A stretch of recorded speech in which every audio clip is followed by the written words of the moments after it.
saya ingin menyampaikan salam hangat sekaligus permohonan maaf Bapak Gubernur.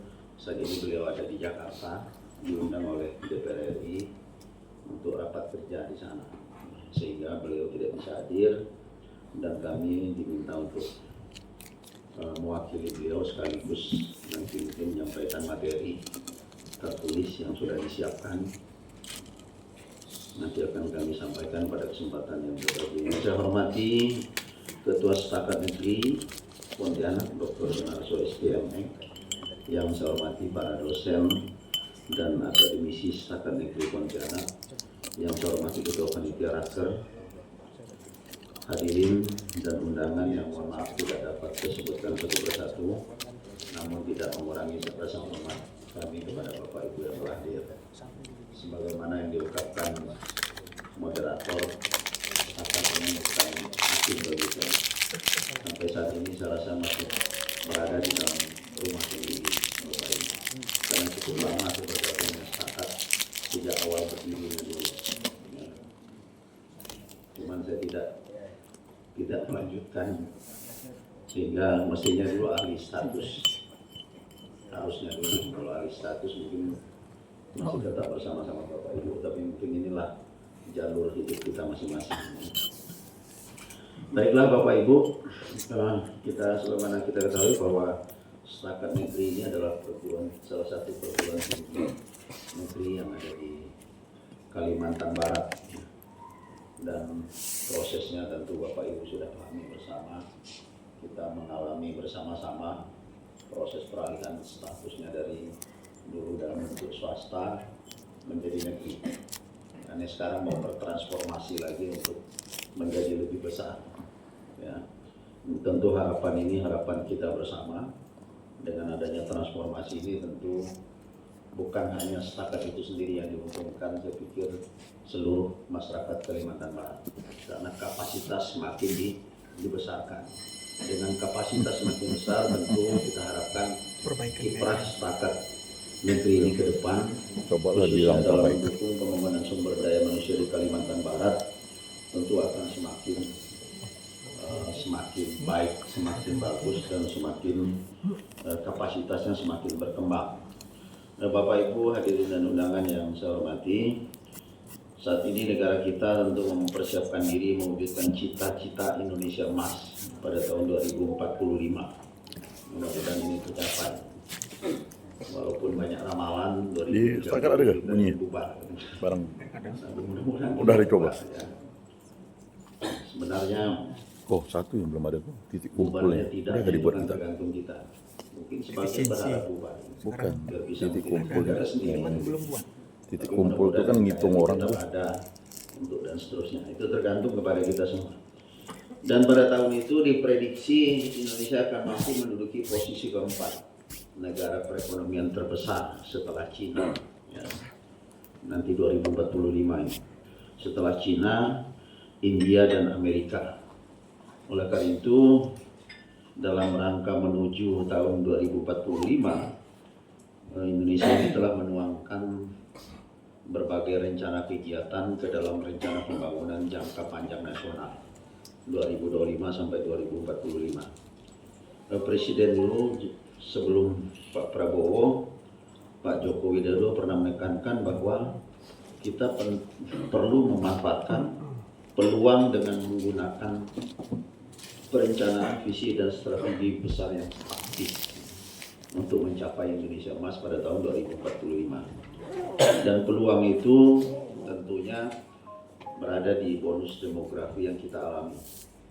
Kalau ini tidak kita manfaatkan, pada tahun 2030 dengan jumlah penduduk usia produktif yang mencapai 68,3% dari total populasi. Dan ini adalah kelompok generasi muda. Dan tentu generasi muda ini berada di usia sekolah dan perguruan tinggi. Nah ini kalau kita tidak manfaatkan, nanti kita akan kehilangan peluang. Bagaimana menuju ke arah ini? Saya pikir Setakat ini dengan bertransformasi sudah merupakan salah satu upaya untuk menyongsong Indonesia Emas.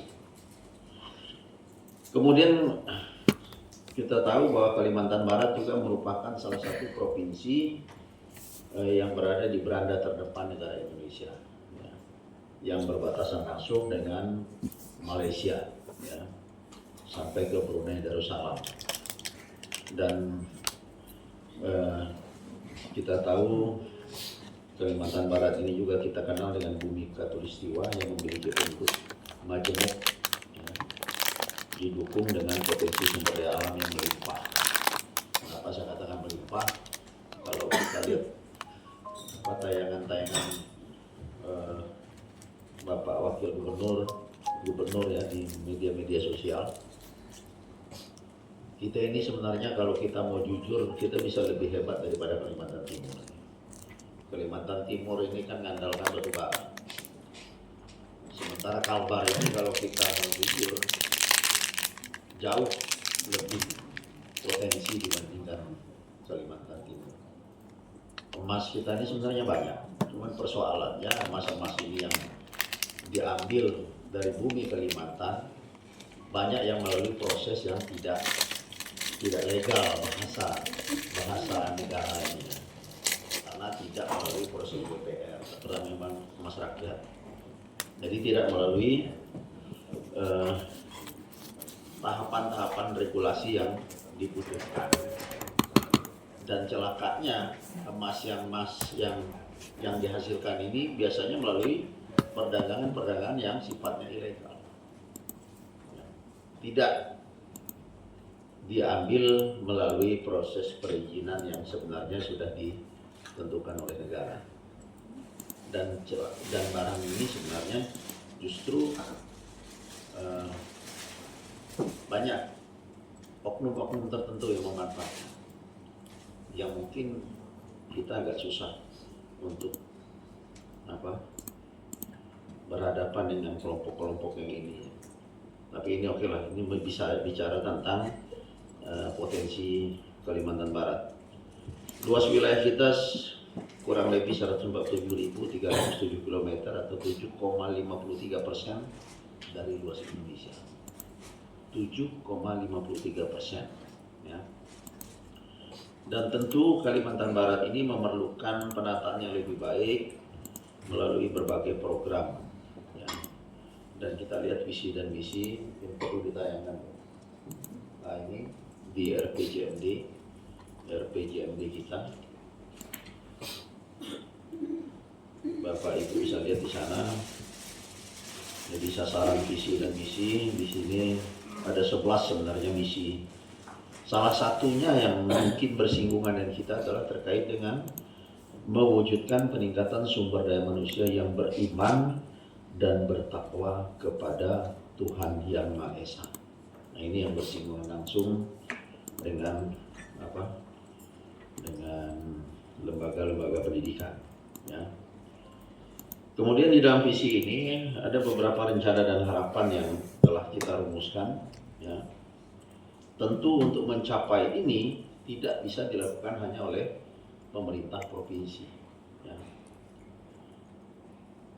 Dengan efisiensi terakhir ini yang Bapak Ibu mungkin rasakan di setakat negeri juga sama seperti kami, hampir separuh, 30% lebih di pangkas penganggaran kita. Terasa sekali bagaimana kita terseok-seok di dalam proses pembiayaan pembangunan. Sebenarnya kalau kita mau jujur, penentuan dana alokasi umum ke daerah ini kan ditentukan berdasarkan jumlah penduduk dan jumlah penduduk utamanya, sehingga provinsi-provinsi di Jawa yang jumlah penduduknya bombastis seperti Jawa Barat sampai 30 juta lebih, padahal luas Jawa Barat tidak lebih besar daripada mungkin luas Kabupaten Sanggau kalau kita bandingkan. Sementara kita sekian kali luasnya dengan biaya yang sangat terbatas. Mereka, kalau tidak salah saya untuk APBD mereka bisa mencapai 50 triliun. Sementara kita cuma 6 triliun lebih. Membiayai luas wilayah yang sekian kali dengan infrastruktur yang harus kita pelihara. Yang namanya jalan, bangun setahun, mungkin paling tinggi 2 tahun udah mulai ada lubang-lubang. Dilalui oleh kendaraan-kendaraan yang biasanya over kapasitas. Ya. Kalau Bapak Ibu pernah dengar istilah odol, over dimensi dan overload. Ya. Jadi mobil-mobil yang sudah dibangun sebenarnya sedemikian rupa, tapi ditambah lagi baknya, ditinggikan lagi supaya Muatnya banyak. kapasitasnya bisa lebih besar. Biasa. Tapi kita lupa dengan kapasitas besar justru berisiko kepada jalan. Dan jalan kita ini rata-rata di bawah kapasitasnya di bawah 8 ton. Kalau kita perhatikan truk-truk sawit ini bukan main. Di atas 8 ton saya yakin isinya. Dulu pernah ada program zero overload dan over kapasitas dimensi. Hanya berjalan belum tidak sampai setahun. Sekarang hilang senyap. Kita tidak tahu ini pengusaha ada bermain apa tidak. Tapi pengalaman saya waktu di Dinas Perhubungan, kami razia di Kuburaya, pernah kita razia. Begitu kita informasikan ke pihak polsek di sana bahwa kita akan razia, paling hanya dapat 1-2. Tapi pernah kami razia diam-diam, bisa belasan dapat. Timbul tanda tanya kita, kenapa? Orang dalam. Kita bisa cek rupanya ada hubungan antara para oknum pejabat yang di Kuburaya dengan para pengusaha angkutan besar di sana. Begitu ada informasi razia, mungkin nggak nyampe ke dia. Tahan dulu, dosa berangkat. Kita razia sampai jam 5. Di atas jam 5 bukan main berjejer. Truk-truk bawa angkutan yang besar yang lebih lewat. Nah, ini salah satu contoh ya, Bapak Ibu. Ternyata di internal kita pemerintah saja agak susah untuk kompak. Untuk hal yang mungkin sederhana. Kenapa jalan Rasawangi tidak pernah baik? Tidak pernah bagus. Nah, itulah sebabnya. Jadi ketidakkompakan di antara para pengambil keputusan dan para eksekutor di lingkup pemerintahan. Oke, Bapak Ibu. Jadi tadi ada 11 ya kalau kita lihat visi dan misi dan satu visi-misi yang sangat Lupa saya bawa banyak-banyak. Tentu pencapaian ini tadi Itulah. tidak bisa hanya Besok saya bawa. oleh Iya, saya bawa. pemerintah provinsi itu sendiri. Oleh karena itu perlu kolaborasi. Kata kuncinya adalah kolaborasi berbagai pihak, termasuk perguruan tinggi. Perguruan tinggi ini tidak bisa dilepaskan. Jadi semua komponen memiliki andil di dalam proses pembangunan kita. Dan kita tahu tadi dengan adanya bonus demografi, tentu peran generasi muda ini menjadi sangat penting. Ya. Dan saya yakin Bapak Ibu mungkin sama dengan saya, kita hidup sudah lintas generasi. Lintas generasi, mulai generasi tak berlistrik, tak ber-HP, tak bersinyal, sampai sekarang yang sudah canggihnya bukan main. Sementara generasi yang sekarang, apalagi ke depan, dia tidak pernah merasakan masa lalu yang hidup di alam yang gelap gulita. Dan ini menjadi beban yang berat sebenarnya bagi kita ke depan. Kita bandingkan yang Jawa Barat, gubernur sekarang yang memperhatikan keselarasan alam dengan manusia. Oh, sekarang jauh. Karena orang sudah terpisahkan dari alam. Mana pernah anak-anak sekarang mengalami bagaimana sinar bulan, indahnya sinar bulan, menikmati sinar bulan. Tapi bagi Bapak Ibu yang seusia saya yang pernah tinggal di kampung, itu menikmati sinar bulan purnama itu bukan main nikmatnya. Kalau di kota ini mana pernah kita merasakan Pengalaman nih. Dan ada pun bulan purnama tidak peduli kita. Tapi kalau zaman dulu kecil-kecil kita wah senangnya bukan main kalau bulan purnama, tidur sampai larut malam, menikmati alam. Generasi yang sekarang tidak mengalami proses seperti itu. Cara berpikir pun sudah berubah. Maka peran perguruan tinggi nanti untuk bagaimana menyiapkan para generasi muda ini yang merupakan bonus geografi ini menjadi sangat penting. Oleh karena itu, transformasi setakat ini pun saya pikir menjadi salah satu poin yang sangat buruk ya. Di mana kapasitasnya semakin bertambah. Jumlah prodinya bukan hanya sekian, tapi sudah kita harus menyiapkan sumber daya manusia dari semua sisi. Ya. Oleh karena itu, tentu saya yakin Pemprov sendiri tentu sangat konsisten dalam hal ini. Bapak Ibu, silakan kita lewati saja Pak, lewati saja visi misi ini. Ini penjelasan daripada lewat jalan, nanti bisa dibaca ya. Arah kebijakan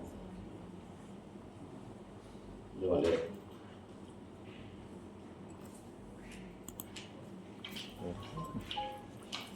Oke, di arah kebijakan apa?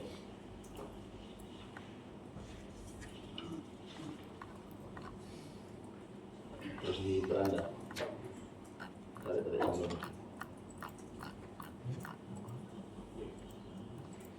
Oke, sebelumnya setelah itu, ya. Ini Kalimantan Barat ini tadi sudah saya jelaskan bahwa kita berada depan negara ya, dan pusat industri hijau yang bernilai tambah. Apalagi sekarang dengan sebenarnya Kapuas Hulu ini yang menjadi jantung daripada Borneo. Dan beberapa waktu lalu ada beberapa pengusaha yang sangat konsen dengan perdagangan karbon. Nah, perdagangan karbon. Cuma persoalannya perdagangan karbon ini kalau kita tidak hati-hati, kita bisa menjadi negara yang kalau boleh kita katakan terkooptasi oleh negara-negara maju, tidak mau harus ikut keinginan mereka. Oleh karena itu maka konsep pembangunan di Kalimantan Barat tidak hanya semata-mata mengarah kepada pembangunan fisik yang tidak selaras. Tentu semua akan diselaraskan dengan ketersediaan sumber daya alam yang kita miliki.